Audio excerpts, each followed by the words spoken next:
Hey folks, Colin here from Sumthins Recording, and today I want to show you how to de-ess vocals two different ways. We are looking at de-essing vocals today, but before we dive in, if you are ready to take your vocal mixes to the next level and really perfect your EQ strategy, then I have just the thing for you. It is my ultimate guide to vocal EQ, and it's just a simple PDF that will walk you through how to EQ your vocals step by step to help you get polished and professional sounding vocal mixes without any more of the guesswork. It is a completely free guide, and you can download it below using the link in the video description. Now let's jump in here and talk about de-essing vocals. So I have a finished mix up here, and I'm going to show you the way I usually tackle de-essing vocals, and I'm going to show you an alternative method.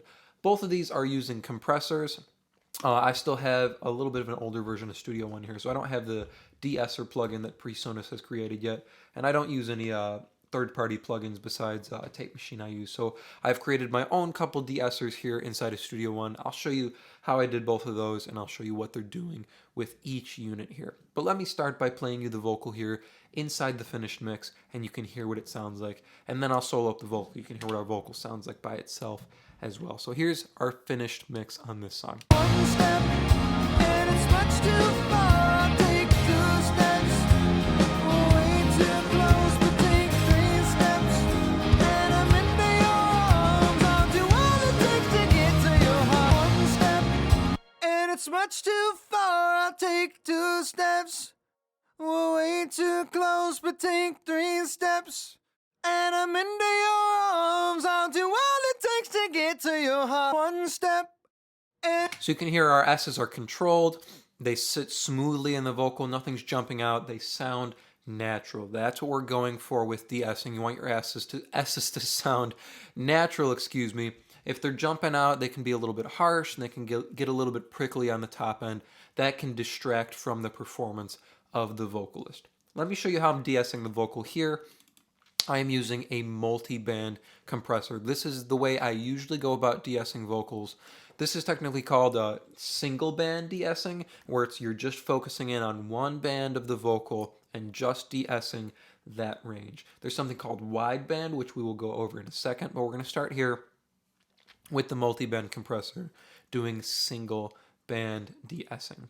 So let me show you how I have the multi-band compressor set up here. We're just using one band of the multi-band compressor here. This whole bottom part here, everything below, we're not doing anything there. You can see the ratio is set 1:1, so no compression going on there.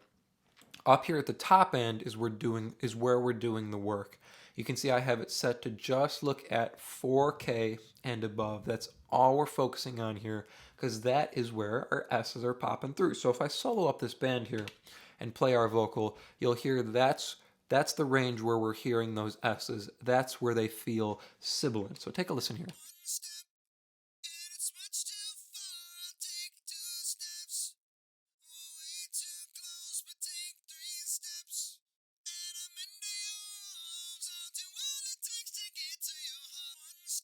You can see that's the range where our S's start to pop out a little bit. So that's all we want to look at. We don't want to look at the low end, right? Because our S's aren't going to pop through on the low end. So there's no need to do any work there on anything below about 4K here. And this is something you can mess with on the multiband. You can move it around a little bit and see where you are getting the most S. So maybe sometimes you'll get it set down at like 3K, and that's where you're feeling like the most S's are coming through on the vocal, 3K and above. For this here, I felt like it was coming through the most on 4K. So I have it set 4K and above here, and then you can see we're pulling our threshold down so we're just getting a little bit of compression on our S's. Now, something to keep in mind with de-essers is it's usually going to look like you're doing a lot more work than it sounds like. So you want to use your ears when you're de-essing. If you're using your eyes, usually you won't get as much de-essing as you need to. Now to set up a multiband here like this, I have the ratio all the way up at 20:1, so our multiband's working like a limiter on this top frequency range here, and then I have the attack and release set as fast as possible. So it's coming in, knocking our S down, and then stepping back out. All we want to do is knock the S down and then jump back out. We want to be as harmless as possible here on the top end of the vocal, so we're not crushing it. We're not making it sound like the vocal has a lisp or anything, or ruining the top end air on our vocal. So take a listen here. I'm going to back this off a little bit, and we're going to pull it in. So we'll start here at like -10. You can see we probably won't be doing any de-essing, and I'm going to slowly pull this in. You'll hear it less than you see it. Like I said, so you can watch the meter, but use your ears as well so you can hear the de-essing that we're doing as we pull the threshold down here. One step, and it's much too far. I'll take 2 steps. We're way too close, but take 3 steps. And I'm into your arms. I'll do all it takes to get to your heart. One step, and it's much too far. I'll take 2 steps. We're way too close, but take 3 steps. And I'm into your arms. I'll do all it takes to get to your heart. One step, and it's... So you can see if we watch the meters here, especially over here just on this band, it looks like we're doing a whole bunch of compression. It looks really, really scary. So watch one more time. You can see over here, this is the compression for just this band, and then this is our overall compression or gain reduction over here. So if we watch the meter for just this band, watch how scary it looks. One step, and it's much too far. I'll take 2 steps. It looks like we're doing like 12 to 24 dB of compression on this band. That looks really, really scary. But if we use our ears and listen one more time, it feels like we still need a little bit more. It feels like our S's are still sticking out a little bit too much. They don't feel natural. They feel exaggerated by the top end on our microphone here. So take a listen one more time. One step, and it's much too far. I'll take 2 steps. We're way too close, but take 3 steps. And I'm into your arms. I'll do all it takes to get to your heart. One step. So we can still use a little bit more here. So I'm going to hit play one more time. We're going to nudge our threshold down a little bit further and see if we can get to where it feels comfortable inside the mix here. One step, and it's much too far. I'll take 2 steps. We're way too close, but take 3 steps. And I'm into your arms. I'll do all it takes to get to your heart. One step, and it's much too far. I'll take 2 steps. Right here feels really, really comfortable for me. I went a notch further, and it started to feel like the de-esser was always working on the top end, and I don't want to always work on the top end. Like I said, I want to get in, pull our S down, and get out. We don't want to harm the top end any more than we need to. Otherwise, we'll start to reduce that nice air that we've boosted on our EQ and with our compression before. We don't want to do any of that. We don't want to harm the top end. We just want to get rid of these S's that are a little bit annoying. So take a listen here now. I will A-B this multiband compressor, and we'll stick it inside the mix and do the same as well. So take a listen. Just use your ears and listen to how the S's change as we put the compressor in and out. Again, don't be too concerned with the reduction we're getting on the meter here. That can look a little scary. Just listen with your ears here. One step, and it's much too far. I'll take 2 steps. We're way too close, but take 3 steps. And I'm into your arms. I'll do all it takes to get to your heart. One step, and it's much too far. I'll take 2 steps. We're way too close, but take 3 steps. And I'm into your arms. I'll do all it takes to get to your heart. One step. We kick the de-esser in, or we kick the multiband in here, and our S's sit right back into the rest of the vocal. They feel natural and they feel smooth. That's what you want, right? Because when you're listening to someone talk in real life, you're not focusing on their S's, right? Their S's aren't jumping out and just killing your ears. Here inside of a mix sometimes, we do our boost on the top end, we put our compression on, and those S's can get a little bit sibilant and they can start to jump out inside the mix and feel unnaturally loud.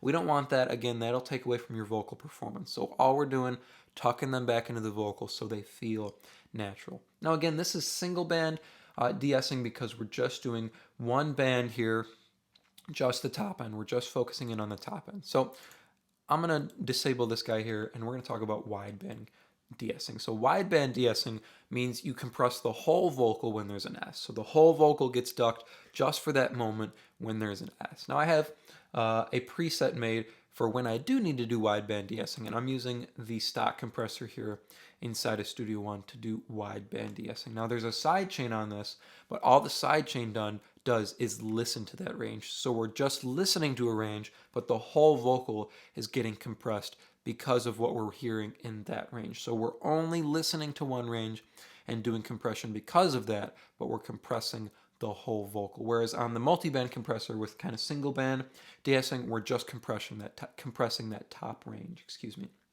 So let's go through the settings here on this unit here. This is the stock compressor inside of Studio One. So again, our ratio is all the way up at 20:1. So it's working like a limiter. We're limiting the S's inside of our vocal. We don't want to do anything gentler. Otherwise, we'd have to do more compression on top of that. And especially here with wideband compression, where you're reacting on the whole vocal, you wanna be as focused as you possibly can. That means limiting just the S's, being really, really fast, and letting go from there. Now, if we move on over, you can see our attack and release settings are the same as they were on the multiband. We got a 1 millisecond attack, 10 millisecond release. So we're being really, really quick here, getting that S and letting go. That's what we want. We don't want to stay any longer than we need to. Otherwise, we're going to start affecting the rest of the vocal and the rest of the top end when we don't need to. Just need to get that S out. Here's the interesting stuff here. Here's how we turn a normal compressor into a deesser or a wideband deesser, excuse me. We're using the sidechain filter here on the input. So that means we're just listening to 3K and above here. We're using our low cut to pull up to about 3.22K here. That's where it starts here on the preset I have on the compressor here, on the stock compressor. So if we listen here, if I put the listen band on, we're only listening to 3K and above here on the vocal.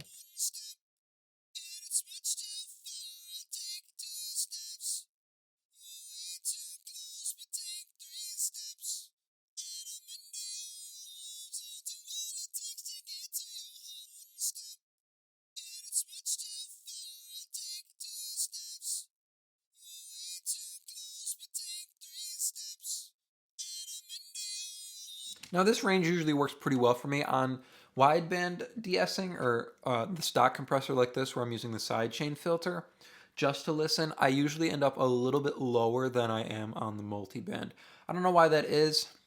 It's just the nature of maybe the units or how the slopes are on these filters, but I usually end up a little bit lower, usually about 1K lower. You can see we're at 4K on the multiband. We're a little bit closer to 3K here on the stock compressor, the single band compressor like this.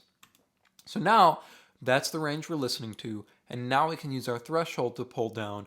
We're going to react to just what we're hearing on the input, so just 3K and above, but we're going to compress the whole vocal because of it. So take a listen to how this is a little bit different here. We're going to pull the threshold down till, again, use your ears because it's going to look a little bit different here than it sounds. It always does with deessing, it's just the nature of deessing. You have to use your ears, don't use your eyes. It can look a little bit scary because of how much compression we usually end up doing here. Let me hit play, and I'm gonna start pulling down the threshold here. One step, and it's much too far. I'll take 2 steps.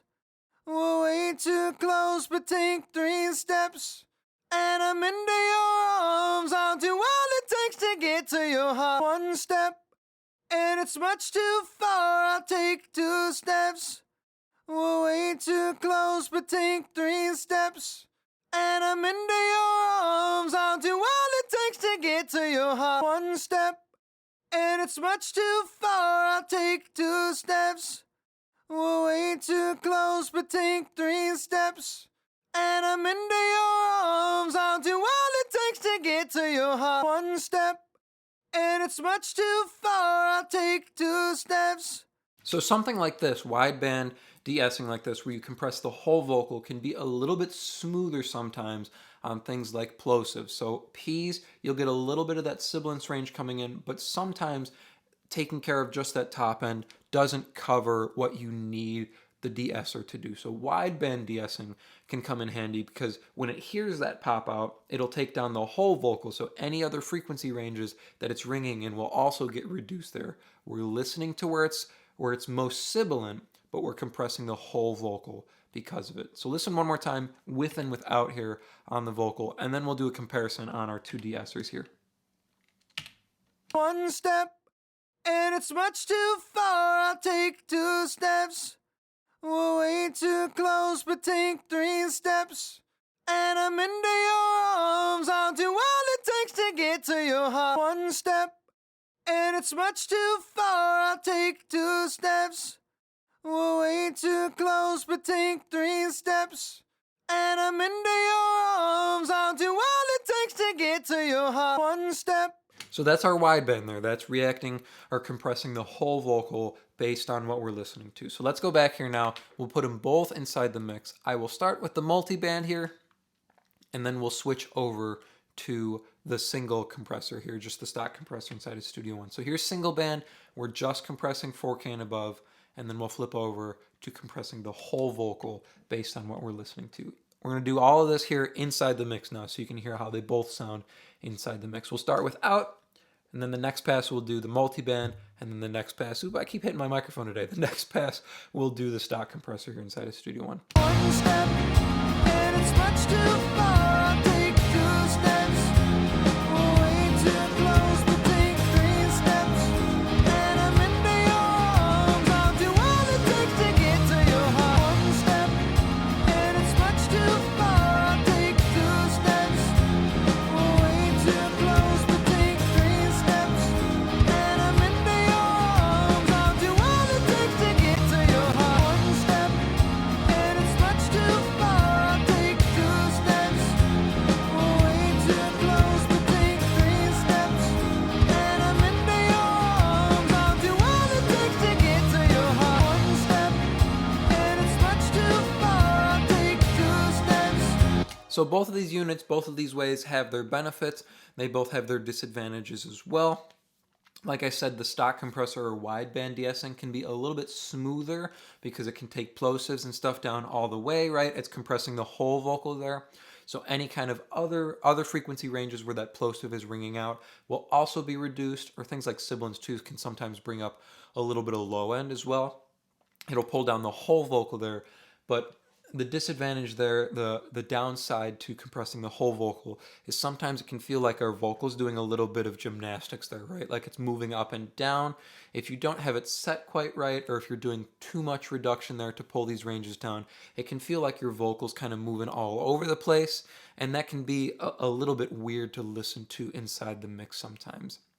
That's usually why I reach for the multiband. It can be a little bit less smooth sometimes, a little bit more rigid where it's pulling these frequency ranges down, but it gets the job done for me, and it feels a little bit more natural inside the mix, right? We're not always reducing our vocal like that, so it's not always jumping up and down. It's a little less smooth, but to me it always works a little bit better inside the mix. I hope that was helpful for you today. As I mentioned at the beginning of the video, if you're ready to take your vocal mixes to the next level and really start dialing in your EQ strategy, then I have just the tool for you, and it is completely free. It is my ultimate guide to vocal EQ, and you can download it below to start creating more professional vocal mixes in less time. Thank you so much for watching, and I will see you in the next video.